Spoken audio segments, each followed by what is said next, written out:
Well, it's nothing like finishing on a win, and especially on senior day, and I think that was kind of really important to me, and from a program standpoint and also from an individual standpoint. It was fun to see the guys be able to have some fun. It's no question it's been a different year, and I look back at so many games and kind of say if, but that's what you never want to be able to say. You never want to be able to say, I wish I would have, or I wish we could have.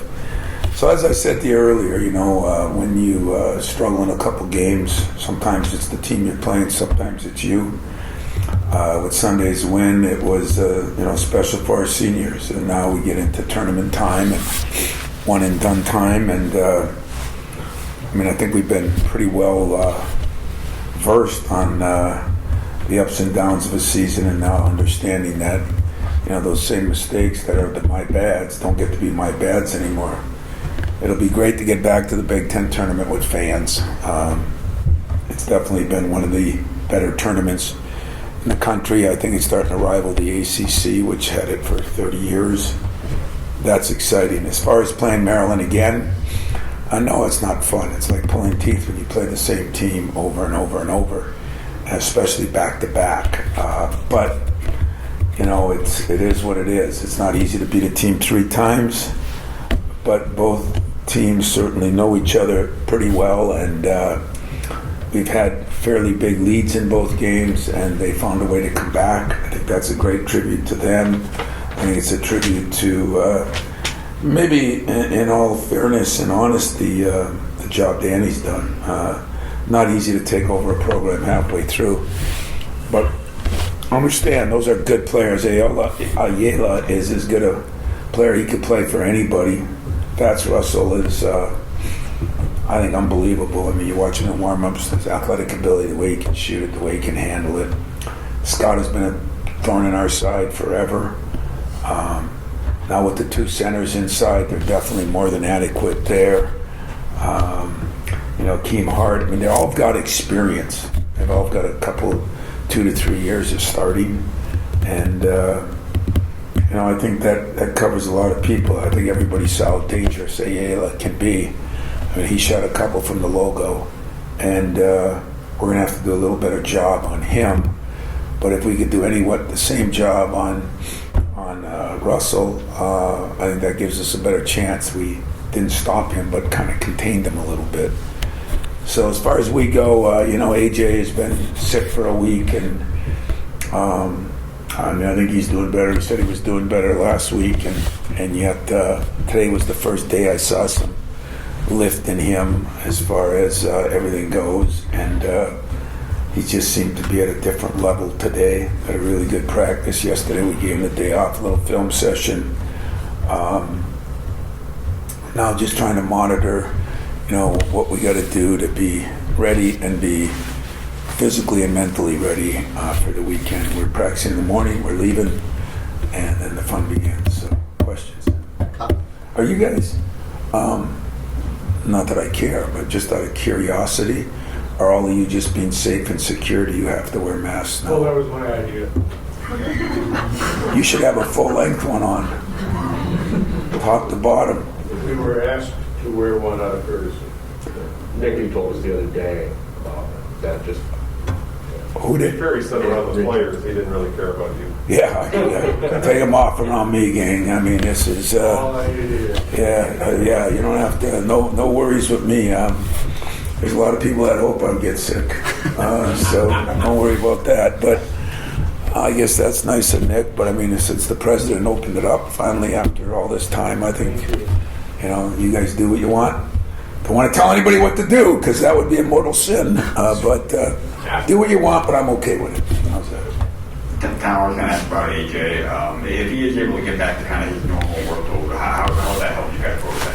Well, it was just 10 days ago where, he was so good against Purdue, and he was good against Michigan the first time. And, he had some big-time games. He gives us that ability to guard somebody. He does push the ball. He does distribute the ball. It was hard on him, and he's had some ups and downs too, and if he played like he did in practice today, we're going to be a much better team. How's that? I do think he has the ability to make us a much better team because he can really spray the ball a lot more if he'd start playing off 2 feet and not make those turnovers that you make you shake your head. And that's what we talked to him about. When he does it the other way, he's very effective and he can guard anybody. And that makes it real good for us. I mean, reference it a little bit there, though, but not having the fans last year, not having the tournament 2 years ago, there's not a lot of tournament experience, I guess you would call it, on this team in terms of how it normally is. Is that a concern at all, or is it almost like these guys are more looking forward to it and it could be a good thing for you guys? I think it's a concern because I think, you try to talk about one and done time so they know. It's like a lot of these freshmen and sophomores that are now juniors and seniors never really got to experience it. That 1 year when we had it, when you have no fans, it's just a different animal. I hope they're excited about it. I think they're excited about it. But I sometimes I see a dazed look in a lot of the team's faces that I even face. I think everybody's trying to figure out what is this, what is this new happening. I mean, it pains me to think that our juniors and seniors have gone through this and not gotten a chance to enjoy the good times. But hey, it was the cards they were dealt, and we were all dealt. And there's worse things that have happened than that. And I think they will be excited to play. As far as the knowledge of understanding the pressures of one and done, I think it's a little different. After watching the film, I'm curious if, Maryland goes 0 for 14 from the field, how much was that defense from you guys or their inability to make shots? And that's my question. You guys can go on. Yeah, if I answered it, you want me to be the positive dog or the negative dog? Whatever Just you're a dog. today. I think a little bit of both. I do. I think Ayala, I told you what he said to me at half court right before he went out, and he missed some of those shots. So I do think our defense was very good for what we wanted to do, and we thought, looking back at the film, the second half, we left gaps. We did some things that we didn't do as good a job of, and it's part of the issues we've had. Can you sustain for 40 minutes? I got an interesting text from a couple of pro coaches that are saying some of the same things, and it's been the battle cry of our meeting yesterday, our practice today.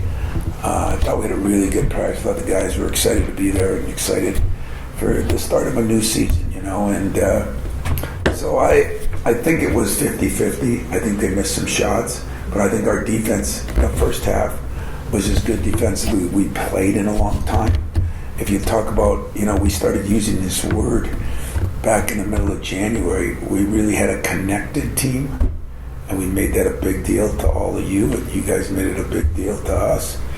And then it seemed like we were a little disconnected, and that's what something we tried to talk about yesterday and today is we got to reconnect. We got to know that if a guy gets beat here, someone's got to help there. If we're in the post, and we worked on a lot of things in the post, we've done a poor job of that, and that falls on me.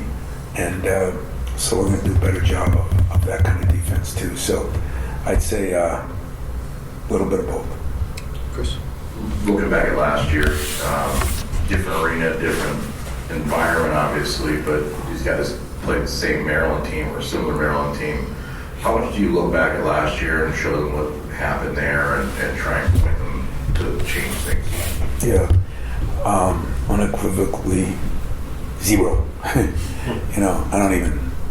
try not to think about last year, and that's not a negative thing. It's just that it was such a different mindset for everybody that we got 2 shots at them this year. We've got plenty of film. I don't look at anything at last year. To me, we're a completely different team, and they're a little bit different, but as you say, a lot of similar pieces in some ways. But I won't look at that film one iota. I'll look at 20 of this year's films, but I won't look at that one. Tom, as a team you just played and scouted, does this become one of those weeks like we heard a little bit more at the start of the season where you focus more on Michigan State, getting ready for this stuff? Yeah, tonight we're going to come back and walk through some of them, and as we do in tournament time, walk through a little bit of Wisconsin, and let our players understand, because they haven't been through it, that we do try to prepare for the weekend the best we can. This is an oddity for us. I don't know how many times, tell me, because I know you know, how many times that we played on Thursday. Handful. I don't even think a handful, but a few. Yeah. And so when you play on Thursday, the one thing you do know is who you're going to play Friday. And, I can look at it, I'm more worried about Thursday's game, because I think it's hard to beat a team 3 times. But if you get through there, you're going to play a Wisconsin team that you sort of know, but it sure does help if you refresh your memory, because what happens is once you play that game on Thursday night, Friday comes quick. And so we'll always walk through some of their stuff in a little separate session, have a little separate video, just to have it in their minds. And if some people out there take it that I'm looking ahead, I've done this for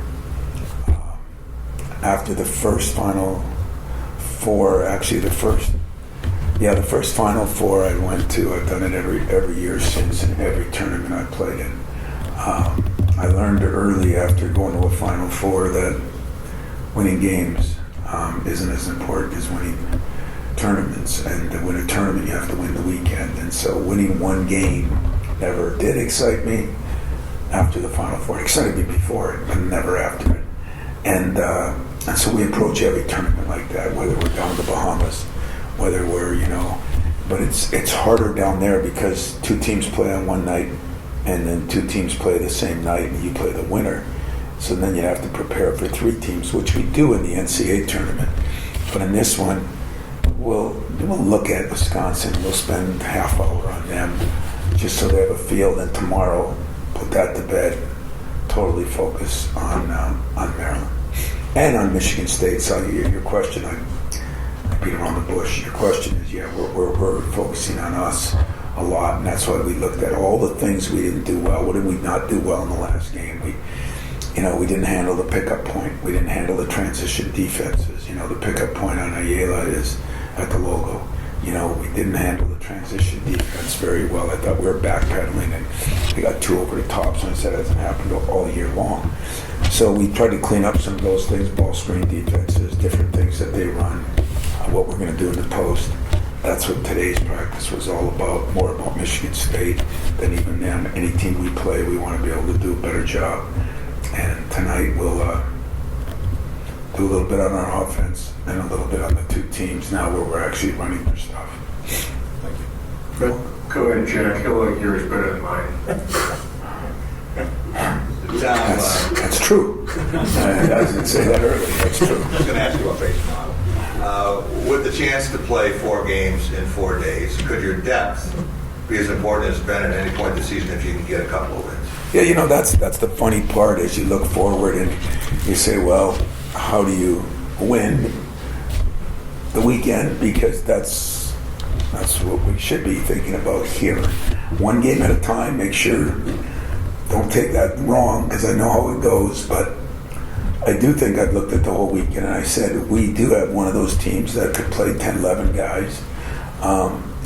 We could have Malik do something one night and Max do something the next, and Markey do something the next, so scouting us isn't real easy either for different reasons. But I do think our depth could help us as we go, and as you know, sometimes the hardest game to win is the first game. The second hardest game to win is the second first game. In other words, the second game, with so many times we played on Friday. And those teams get their feet wet on Thursday, they get confidence because they won a game, they played on the floor, everybody's feeling good, and then all of a sudden here you come in cold.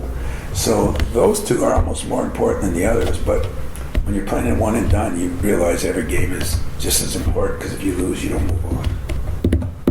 Captain cynicism here. I know people love conference tournaments. When you ask your team to sell out for 3 months, now you're asking them to bring energy at the most important time of the year and do it again for 3 or 4 days, when unless you win the thing, What is the big deal about the conference tournament? I told you the funny story when I was, first year I was here, and Night Katie and Clem weren't really fans of it. And I was asked to vote the right way for it. Or told, either way you want to look at it. But I kind of wanted it then because we weren't very good. And I said it's a chance to do something. And then we went a lot of years. We were, like I said, I bet you we went, Matt, how many years when we were on Friday? A lot, right? I think we've only played Thursday 4 times. 4 times, okay. So we had a lot of years when we were playing on Friday, and then all of a sudden it's the only thing that can happen is bad. You know, it looks like the tournament is 4 things. But then I realized that when you play good in the tournament, only one time that I think we played Sunday, and then we had to play Thursday, and I thought that wore us out a little bit, you know. But for the most part, I've grown to enjoy it because it is competition. It teaches you the one and done aspect of things. Personally, it has nothing to do with my team. I love what happens in football, where there's a bowl game 30 days after the announcement, and everybody plans their trips. As I said, the buddies from 20 years ago get together, and what I said the other night at my radio show, you know, the fraternity brothers get together and have a hell of a time. The sorority sisters get together and hope it's in Chicago so they can shop. And it works out either way. You know, it's a good excuse to get to some of those cities and do some things. But there's a togetherness like no other, you know, because people can plan ahead. I think that's been good for our institutions, if you want the truth. But does it wear you down? Maybe, but everybody's got them, so we're all in the same boat. So I guess if I had to re-vote now, I'd probably vote for it because I think it benefits the university. I think it benefits the alums. I think it benefits the players to get to play in something like that. I think it's a pain in the butt for the coaches because it's just more reason for whatever. You had a chance to communicate with Drew Valentine this week? You know, I called Drew last night. I did not talk to him, but I did send him a little text. Proud of him, happy for him. You know, great accomplishment. They struggled a little bit there at one part of the year and reared their ugly heads back and did the job. So since we beat him, I'm double proud, but I'm proud of him because of where he is, who he is, what he's from. Got a great text from his dad after we won. Yeah, I'm really happy for Drew. Really happy. How crazy the Big Ten back here. How crazy the Big Ten was this year. You guys just expecting or anticipating anything really happening in this tournament? Boy, I wouldn't want to be a good predictor right now. I feel like I haven't done a good job of that. I've been surprised all year long.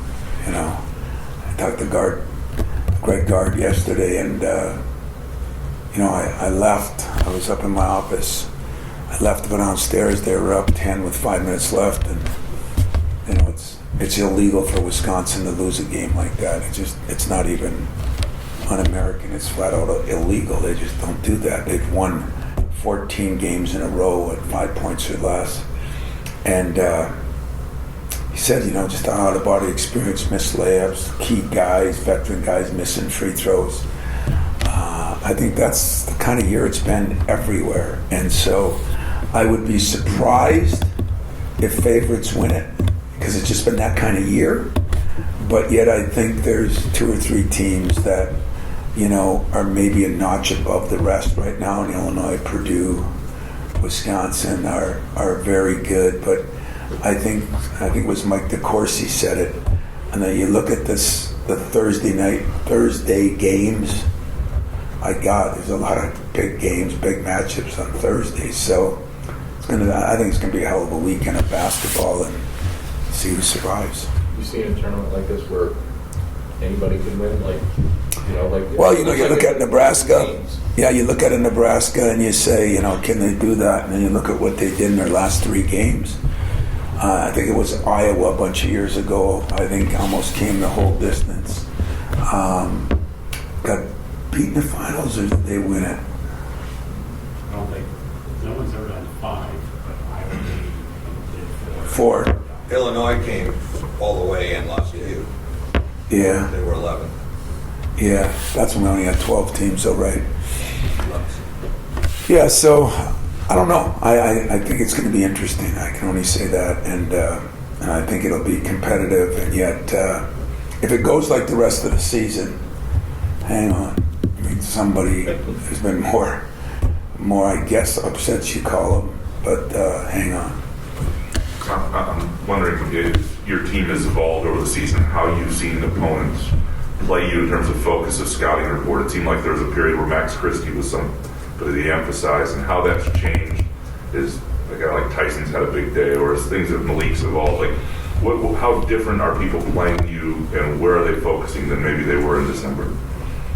I don't very often feel sorry for any other team. I got enough problems myself, but I do feel sorry for teams. I mean, go ahead, pick. Who would you pick? I mean, it was easy to pick Max early, and I still think Max is going to come out of his little deal, and I think a new season is probably really good for him right now. And but I don't see him playing us much different. We haven't been dominant in one area. The post, the break, the pick and roll. I mean, and you just said it. Tyson. It was Max early. Gabe's had his moments. Marcus has had his moments. I think it's hard to scout us and say, take away him and you'll win the game. Or other teams, take away 1 or 2 players and you got a great chance to win the game. So I don't see it much different. I wanted to go back to Drew for just a second, because conference tournaments have to benefit a coach like him in his first year there, because of, not only say validation from a validation standpoint, but how would it benefit a young coach like that for him to win the conference tournament? Well, I agree with you, but look at it the other way. If he was good enough to get in, which they were probably, and he would have lost the conference tournament, is it a 1-bid league? So then he's, I know you're a half glass full and Fred's a half glass empty, or I don't even have a glass anymore, but it does benefit. I mean, I think it was the guy at Illinois a couple of years ago, he had 2 bad average seasons, won both his tournaments, gets there and gets the Illinois job, Sometimes it benefits you in that respect. But I think in Drew's case, I mean, he had a damn good year. I think he should have got in the tournament anyway. But if he would have lost and that ends up a 1-bid league for some reason, then it damages you. So it just depends how you look at it. That's the hardest thing when I look at guys getting jobs, or guys will call me about jobs. The first thing I ask, is it a 1-bid league or is it 2 or 3? Because if it's a 1-bid league, like the MAC has been, my former assistant Stan Joplin, I mean, he had some great years, won the championship. Guy that's there now, Todd Kowalczyk, has won a lot of games and just gets upset, in the Campy he's gotten there a couple times, but he's had some tremendous teams, and then gets stuck in their conference tournament when they were 1 seeds and maybe should have won, and they don't get to go. That's tough. And so that's one of the negatives I always say on 1-bid leagues. You can look at the other way. If somebody, an average team, has a couple of good wins and all of a sudden they're in a championship game and they win, he gets the Michigan State job and they boot me. So those are the things that happen, and that's why I don't know if it's a clear-cut message or anything. Anything else? My players must have worn you guys out, huh? Well, I'll finish by saying that, I do think it's the things we learned this year could benefit us in this, and yet we got to play better than we played. We have not consistently play to the level I think we can play. And if we do, I think we have a chance to do some damage in this tournament, and that's kind of what we're going to bank on. And enjoy the trip. See you guys. Appreciate it.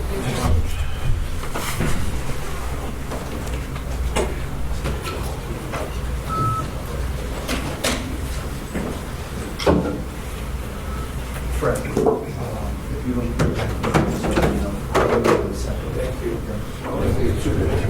you.